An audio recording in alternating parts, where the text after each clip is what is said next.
Welcome to Core Concepts from Dent Gaming. Let's see this build. Hey guys, what is up? I got another build for you today. This is Lucky 13. Let's go ahead and break this thing down. All right, I am running not one, but two Sweet 16s. This is the lightest weight shotgun in the game, which it is not actually a shotgun. It's classified as a shotgun, but instead of shooting one cartridge that has pellets inside and then scattering them out, it loads 13 bullets and fires 13 bullets at the same time.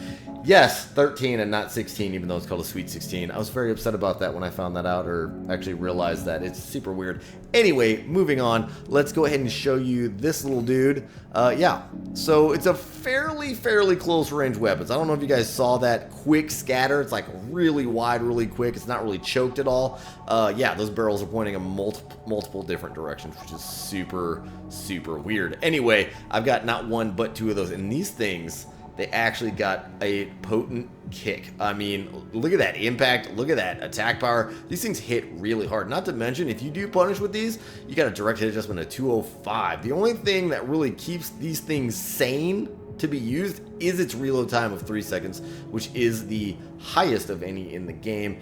Honestly, I feel like this needs a nerf. Like, I feel like this should be like 3.5 seconds. I might catch some hate in the comments, but this thing, when you actually hit that shot, ooh, oh man, it's brutal if you actually take a hit. It's pretty much, if you get hit with both of those and you're in a lighter midweight, instant stagger. Like, if your attitude stability is below 1700, maybe even 1750, instant stagger. Like, this thing absolutely brutalizes things, and yeah, that's pretty much all I'm going to say about those. Like I was saying, I've got not one but two Sweet 16s. On the back, I'm actually running dual aperitifs, which should be a little bit familiar. If you guys remember, I did have a build called the Broken Patriot, which uses these, but he used pistols instead.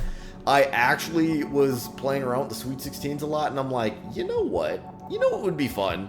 If I took the Sweet 16s and I put them on there instead of the pistols and just kind of revamped the frame, and that's how Lucky 13 came about. Not to mention my last build that I had in episode, I believe it was 33. Yeah, it was episode 33.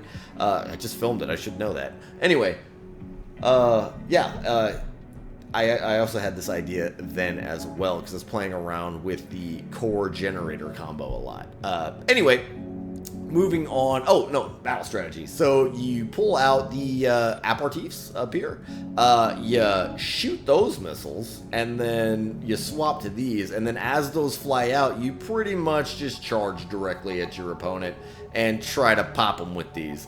Or, I say or, you can stagger the shots and just do one and then wait, I don't know, a second and a half and fire the other one, and then in another second and a half, the other one should be reloaded. But yeah, you could do it that way as well if you really have to fight down and dirty and in the close range. And then once you get a little bit of mid-range, you can swap back to the aperitifs and then keep your enemy on their toes if they are on the run. And or if you get a stagger. If you get a stagger, go in for the kick, and then run away, and then hit him with the aperitifs. Anyway, that is the battle strategy. Let's go ahead and go into the frame. I'm running the VP44D head because it's sexy. I freaking love this head part. It looks awesome. It really reminds me of an older, I believe, algebra head part that I used to use in 4Answer all the time. I love that freaking thing. And this one just has that look. It just looks cool. I love the eye design. It's just a lot of fun. Not to mention, these stats aren't bad. I've gone over it before, but I'll do it one more time because I got any new viewers here.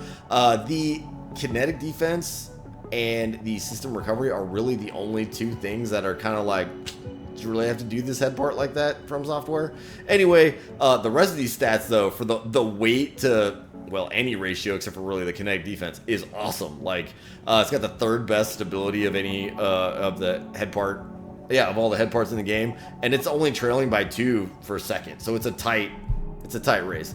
Anyway, yeah, the rest of these are great. I think scan standby time is a little bit high at 10 seconds. I'm gonna be honest with you guys, I rarely use scan. I know a lot of the really good players use scan a lot because they need to track where their opponents are. I am not that guy. I am not that good at this game. I'm okay. I think the highest rank I've ever achieved is like an A3. And I was like, you know what? I'm gonna go for S. And then I proceeded to get beat like 10 matches in a row, and I went all the way back down to A2, and I'm like, I think I'm just gonna stay here until the rank reset. I was done. Like, I was like, nah, I'm good. So I'm not cut from that S rank pilot cloth. Anyway, moving on to the core, I am running the Fairmisa. I'm running the Fairmisa for 3 reasons, but there are perks.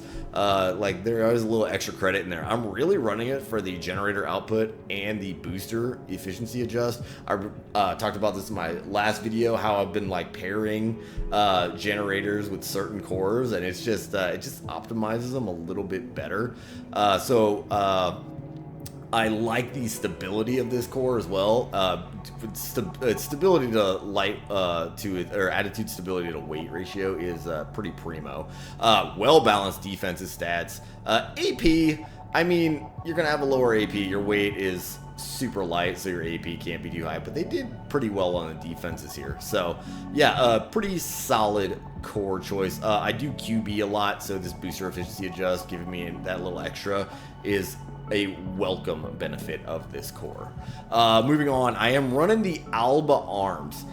So yeah, a little bit questionable of an arm choice, but I want to make sure that when I raise these shotguns, they do their job. Like, I want to make sure they are on target.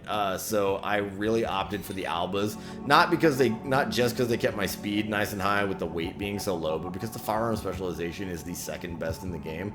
They do have very well balanced stats. They're not very high, but with a weight of 9810, that's pretty justifiable. Kind of like the core, the defenses here aren't bad, but your AP suffers pretty high. So that's pretty much my review of these arms and why I chose them. Fairmisa legs. I literally equipped the Fairmisa legs for one reason, and that reason is they are the lightest legs in the game, and I'm pretty much just going to be dragging them around with me as I QB around the field.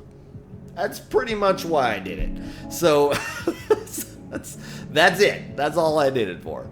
Alrighty, that's the build. Let's go ahead into inner parts. Obviously, I'm running Alula's because I lack an imagination and I freaking love these things. So yeah, reload time, awesome. Second highest QB thrust in the game, awesome. I don't get into the air very much, so having an upward thrust being so low, not really a problem for me. So yeah, these are the Mercenary's best friend. I say that every time I talk about the Alulas, which is often because I equip them very, very often. But yeah, Mercenary's best friend. Moving on, I am running the Talbot. Just like the last build, I'm running it for the same reason. It's got a really good close range assist, and it's got missile lock correction. I mean, enough said. Moving on, generator. Yeah, not using the Ming Tang. Like I was in the last video, but there is a reason why I'm running the Hokushi. So the Hokushi has a nice EN recharge, and it's got a awesome EN cap. And what that means is, I believe the cap is how quickly the gauge actually drains when you're using it. So if you have a higher EN cap, your energy will go down slower. I believe that is what that means. I could be wrong, but I think that's what that means. And when I actually use the AC as I normally do, or should, that seems to be the factor. I believe EN output is basically just a grade on like your efficiency, your supply efficiency here. I could be wrong again, but yeah, if you know the answer, please put it in the comments below and teach me something. But that is why I went with the Hokushi. It's got a nice big energy cap that I can just feed off of and quick boost around a lot. So that's why I went with that. I am rocking pulse armor on this build. You really can use whatever you want on this thing. Pulse armor just makes the most sense to me. So that's what I'm running. That is the build and battle strategy. Let me go ahead and show you guys what this thing can do. Come here, Freud. Alrighty. Yee-haw. That's not gonna hit me. I don't know why you did that, Floyd.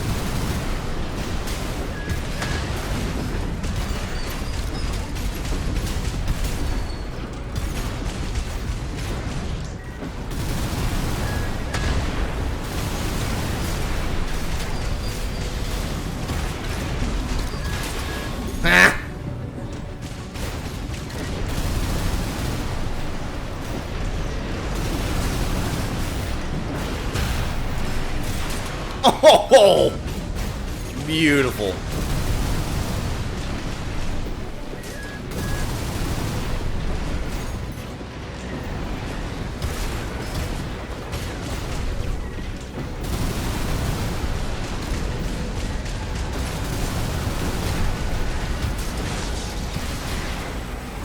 Oh, you just had to pulse armor, didn't you? Fine, I'll do it back. You done? You done? No? Okay, fine. Now you're done.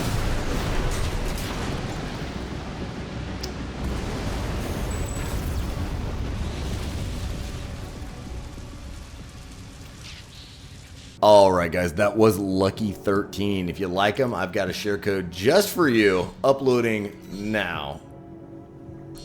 Share ID gonna be 7Y12M9RJHKWK. If you like him, take him. He is all yours. I had an absolute blast using this big giant robot to blow stuff up. Please like and subscribe. Thank you and goodbye.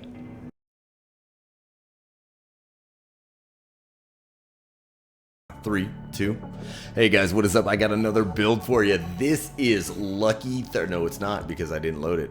Cut.